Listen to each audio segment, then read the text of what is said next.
A Federação Israelita registra aumento de 263% de denúncias de antissemitismo após fala do Lula. A maioria dessas pessoas que estão sofrendo agressões por serem judias aqui no nosso país, depois da fala do nosso presidente antissemita, muito parecido com o que a ideologia nazista apoiava, crianças agora estão apanhando nas escolas depois da fala do Lula antissemita nazista. Obrigado. A USP fez pesquisa no último movimento que teve, do movimento do bolsonarista. E a pesquisa, por incrível que pareça, de cada 20 entrevistados, 19 acham que as urnas foram fraudadas. De cada 20, só um que acha que não. Veja só o tamanho das inverdades que as pessoas acreditam, tamanho das manipulações que foram feitas. Veja só que absurdo que é isso do ponto de vista da desinformação que foi semeada no país. Aliás, essa é a pauta da maioria dos dirigentes da nossa oposição. Eu quero, curiosamente, agradecer ao pastor Silas Malafaia por ter convocado, junto com Bolsonaro, essa mobilização de extrema-direita e golpista na Paulista domingo passado. E por que a gratidão?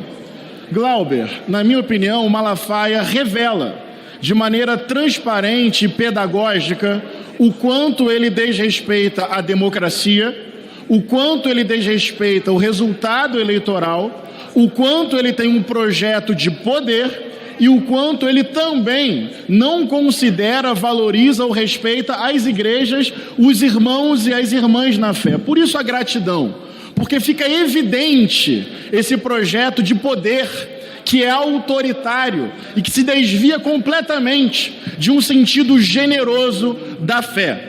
Em primeiro lugar, se a Associação Vitória em Cristo, que é organizada por Malafaia, financiou aquela manifestação, se isso se comprova, fica uma pergunta. As pessoas que ofertam para esta associação, pessoas simples, será que elas imaginam que o dinheiro delas vai financiar um projeto político ideológico do Malafaia e do Bolsonaro?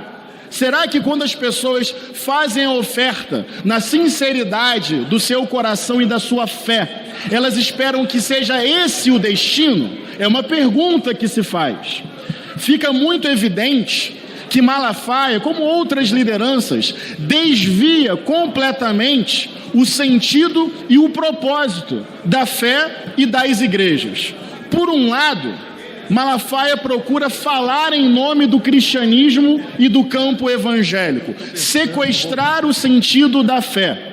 E tem um detalhe: ninguém pode reivindicar para si, falar em nome do cristianismo e falar em nome dos evangélicos. Existe diversidade. Quando Malafaia faz isso, ele trata o povo com desrespeito, como massa de manobra, como se ele fosse representante do povo cristão e evangélico no país. Tem diversidade dentro do campo cristão e dentro do campo evangélico. Então ele desrespeita a igreja, desrespeita o púlpito, desrespeita a liberdade de consciência e de fé dos irmãos e das irmãs. Quando eu me candidatei, eu me filiei a um partido muito antes como militante. Eu me licenciei da minha própria igreja. Eu deixei de pregar e frequentar a igreja que eu pastoreio por entender que a autonomia e a inteligência dos irmãos e das irmãs precisam de respeito.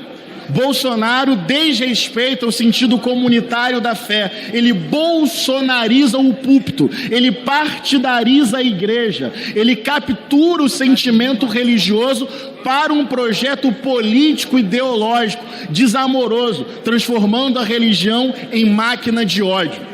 Mas não só desrespeita a igreja, os irmãos e as irmãs que são tratados como ignorantes, massa de manobra. Desrespeita também a diversidade que existe no Brasil. Desrespeita o Estado laico, desrespeita as outras confissões religiosas, desrespeita quem não tem religião. Nessa visão de mundo, ou você se converte forçadamente, ou você é um inimigo a ser abatido. Por isso isso essa teologia do domínio, da batalha, da guerra, do mal a ser eliminado?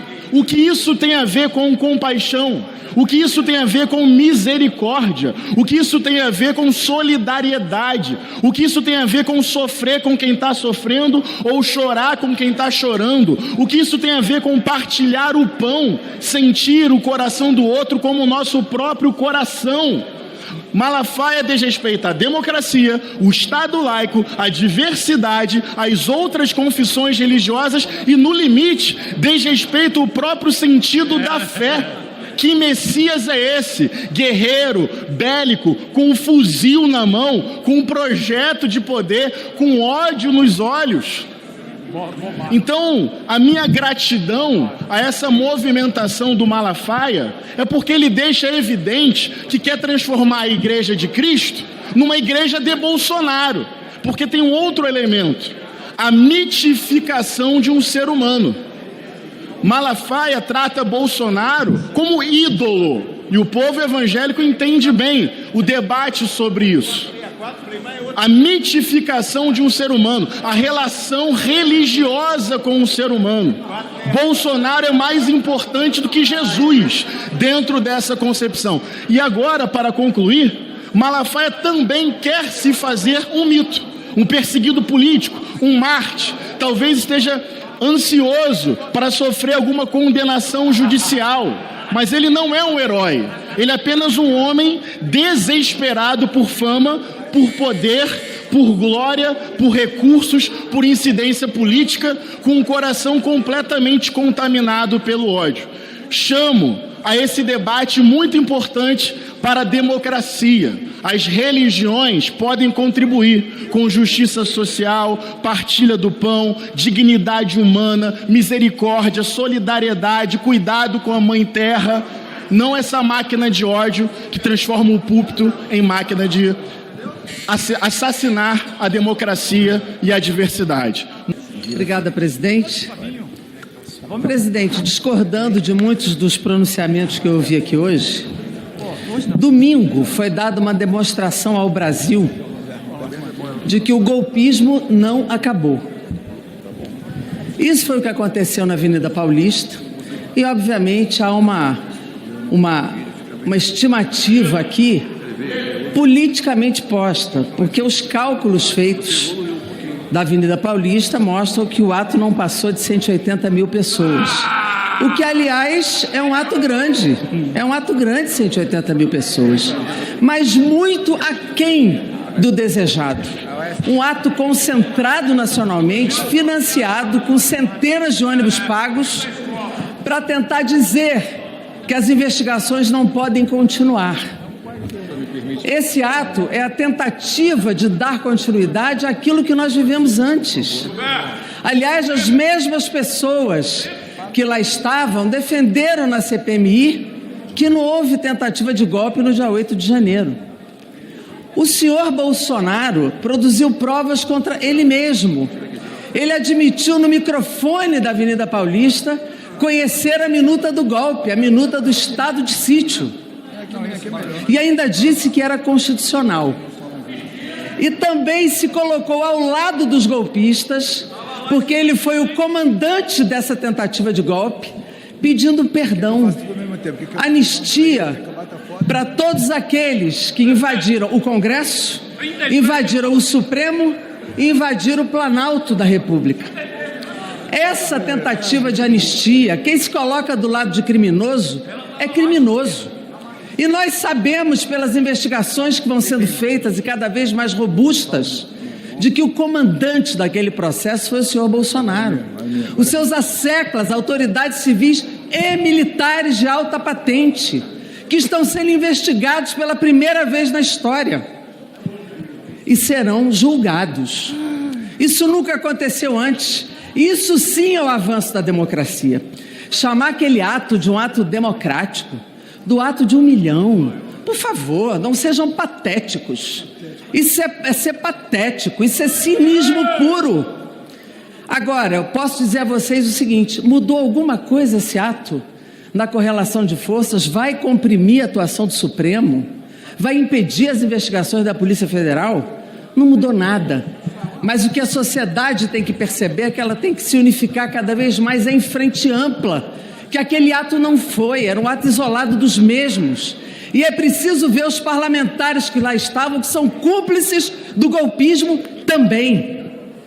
Todos que ali estavam são cúmplices do golpismo, sustentando o comandante do golpe para impedir a investigação, continuar agredindo as instituições, particularmente o Supremo Tribunal Federal, e pedindo perdão para os golpistas. Isso tudo é crime, e como crime terá que ser julgado. Nós estamos aqui para sustentar as investigações, o aumento das provas, o julgamento e a condenação dos responsáveis por aqueles que tentam agredir a democracia no Brasil. Muito obrigada, presidente.